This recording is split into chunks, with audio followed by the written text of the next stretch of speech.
Oke, selamat bertemu lagi dengan channel Ardara 21. Sebelum kita lanjutkan, silakan jangan lupa klik subscribe, like, dan share ya. Oke, untuk pembahasan kali ini, yang sebelumnya, video sebelumnya saya membahas masalah PPh pasal 24 untuk pribadi.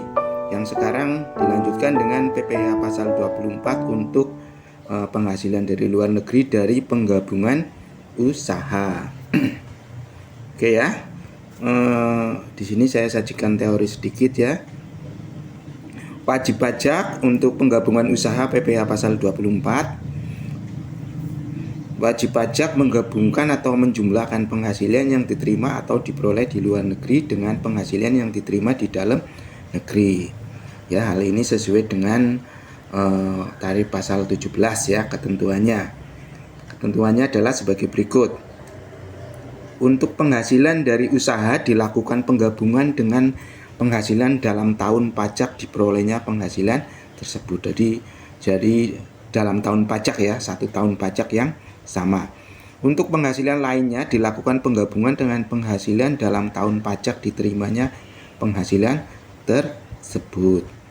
Untuk penghasilan berupa dividen dilakukan penggabungan dengan penghasilan dalam tahun pajak pada saat perolehan dividen tersebut ditetapkan sesuai dengan keputusan Menteri Keuangan. Jadi yang gabungkan bukan tahun pajak yang berbeda ya, tapi tahun pajak yang sama. Dalam hal ini Indonesia menganut kredit pajak dengan metode ordinary credit. Kredit pajak luar negeri lebih lanjut diatur ya berdasarkan keputusan Menteri Keuangan di sini nomor 164 KMK 03 2002. Pajak penghasilan luar negeri yang dapat dikreditkan hanyalah pajak yang langsung dikenakan atas penghasilan yang diterima atau diperoleh oleh wajib pajak. Apabila pajak atas penghasilan dari luar negeri yang dikreditkan ternyata kemudian dikurangkan atau dikembalikan, maka pajak yang terutang menurut undang-undang ini harus ditambah dengan jumlah tersebut pada tahun pengurangan atau pengembalian itu dilakukan. Apabila penghasilan luar negeri berasal dari beberapa negara, maka perhitungan kredit pajak dilakukan untuk masing-masing negara ya. Jadi kalau dari beberapa negara dilakukan, tiap negara dilakukan ya.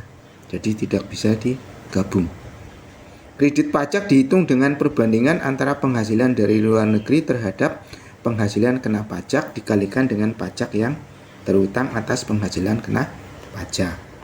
Paling tinggi sama dengan pajak yang terutang atas penghasilan kena pajak dalam hal penghasilan kena pajak lebih kecil dari penghasilan luar negeri. Artinya apabila penghasilan perhitungan pajak di luar negeri lebih kecil daripada dalam negeri, yang diakui adalah yang lebih kecil. Begitu juga sebaliknya.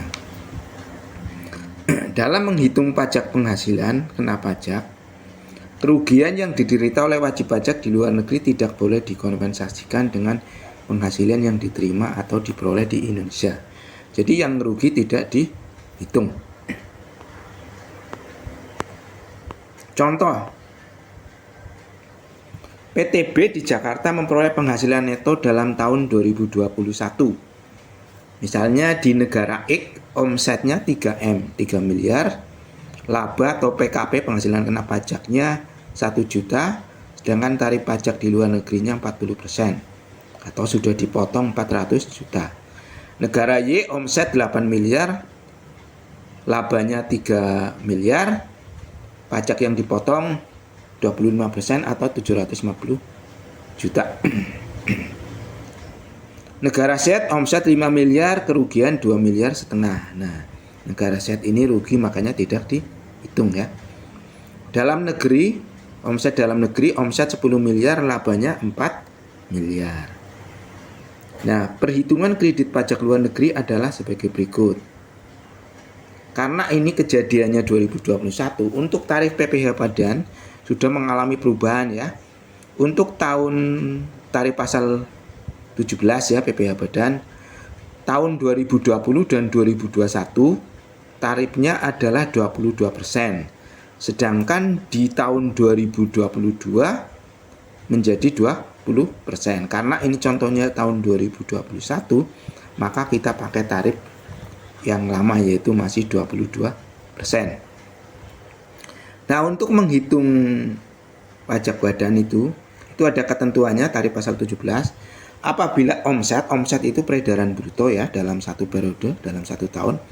Apabila omsetnya 0 sampai 4,8 miliar, 4 miliar 800 juta ya, itu tarifnya bisa langsung 0,5% kali omset. Itu bisa dihitung bulanan maupun setahun.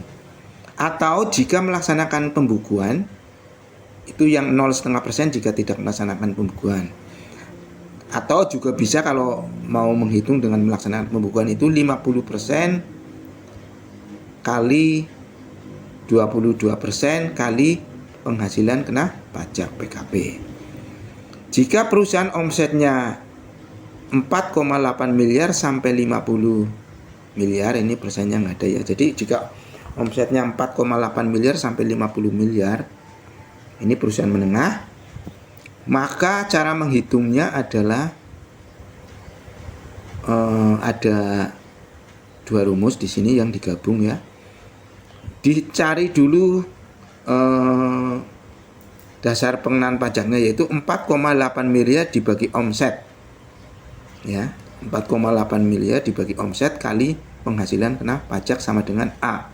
Nah, pajak terutangnya adalah 50% kali 22% kali A ditambah 22% kali PKP dikurangi A ya. Ini A-nya dikurangi A, jadi A-nya dicari dulu. Sedangkan omset di atas 50 miliar adalah pajaknya 22% kali penghasilan kena pajak. Dari soal ini sudah diketahui ya. Di sini sudah diketahui negara X mempunyai omset 3 miliar, PKP-nya 1M, pajak yang dipotong 400 juta, pajak yang dipotong di negara X. Negara Y omset 8 miliar, PKP-nya 3M, pajak yang telah dipotong 750 juta. Negara Z rugi ya di contoh soal tadi, jadi tidak usah dimasukkan. Kemudian di dalam negeri omsetnya 10 miliar dan PKP-nya 4 miliar. Jadi total omset ya dari berbagai negara dikurangi yang rugi adalah 21 miliar, sedangkan laba atau PKP-nya 8 miliar. Nah, cara menghitung pajak terutangnya adalah, karena ini omsetnya 21 miliar itu adalah antara 4,8 miliar sampai 50 miliar. Jadi pakai yang rumus yang kedua ya. Ini termasuk perusahaan menengah.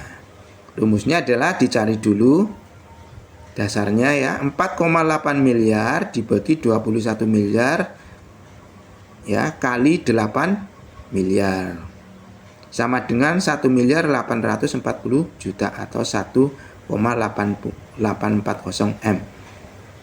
Kemudian dicari pajak terutangnya 50% kali 22% kali 1,840 miliar ditambah 22% kali 8 miliar dikurangi 1,840 M.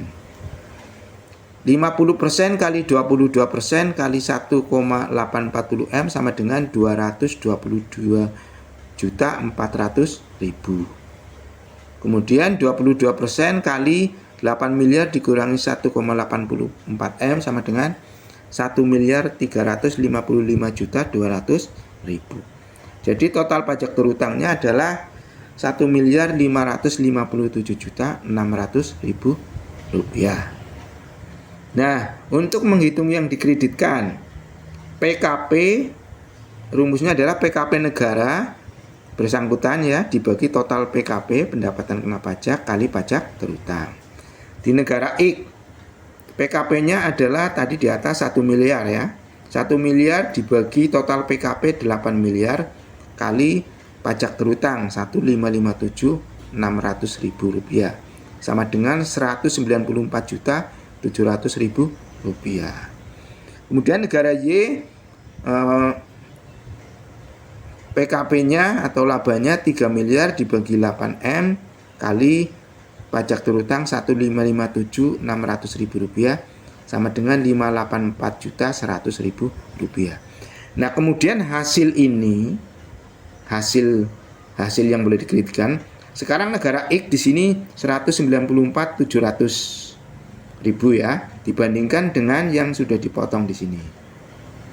Nah, yang dipotong di negara X adalah 400 juta. Ya. Negara Y 750 juta. Maka negara X di sini ya dipotong di luar negeri lebih besar ya dibandingkan di dalam negeri. Maka yang diakui adalah yang di dalam negeri yang lebih kecil 194.700.000. Sedangkan negara Y di luar diakui 700 telah dipotong 750 juta. Sementara perhitungan di dalam negeri itu 584.100.000 rupiah. Maka yang diakui yang di dalam perhitungan dalam negeri ya 584.100.000. Jadi pajak yang kurang bayar adalah pajak terutang 157.600.000 dikurangi 194.700.000 rupiah ditambah 584.100.000 rupiah sama dengan 778.800.000 rupiah. Ini pajak yang kurang bayar. Oke, sangat jelas ya. Untuk lebih jelasnya ya di bawah ada latihan soal. Ini ada latihan soal 1, silakan ditulis dan dikerjakan. PTA Indonesia memperoleh penghasilan neto tahun 2021. Ya. Penghasilan neto dalam negeri atau labanya 1 miliar, omsetnya 10 miliar. Di India labanya memperoleh PKP atau laba 800 juta dari omset 4 miliar. Pajak yang sudah dipotong 20% ya. 20% dari PKP. Berarti 20% kali 800 juta sekitar 160 juta ya yang sudah dipotong. Di Taiwan PKP-nya 500 juta, omsetnya 2 miliar. Pajak yang dipotong 40%. Yang sudah dipotong 40% kali 500 juta. Sekitar berapa itu? 200 juta. Di Cina PKP-nya 400 juta, omsetnya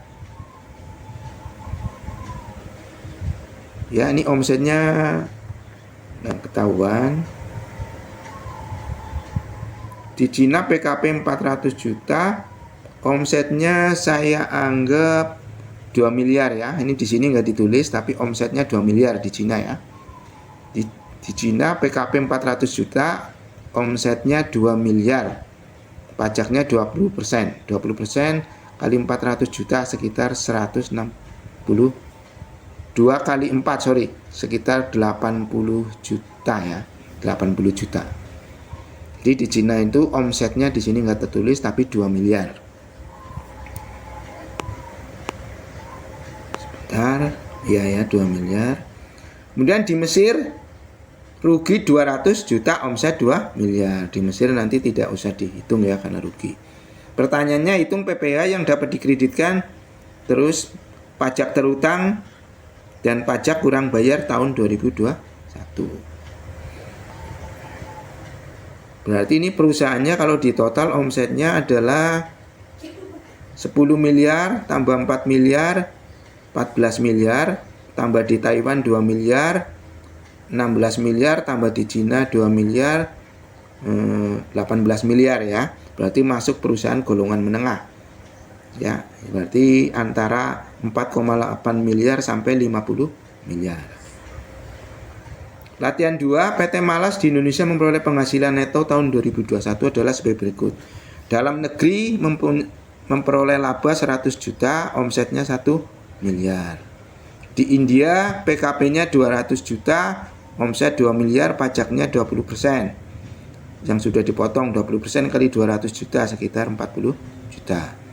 Di Taiwan PKP-nya 150 juta, omsetnya 1 miliar. Pajaknya 40% yang sudah dipotong. 40% kali 150 juta berarti sekitar 60 juta. Berarti total omsetnya adalah 1 miliar tambah 2M tambah 1M. Berarti 4 miliar. Ini masuk golongan 0 sampai 4,8 miliar ya. Hitung PPh yang dapat dikreditkan, pajak terutang dan pajak kurang bayar tahun 2021. Ya, demikian ya, semoga ilmu ini bermanfaat. Terima kasih telah menonton video ini. Jangan lupa klik subscribe dan like ya, dan share. Oke, sampai bertemu kembali di video-video selanjutnya. Terima kasih.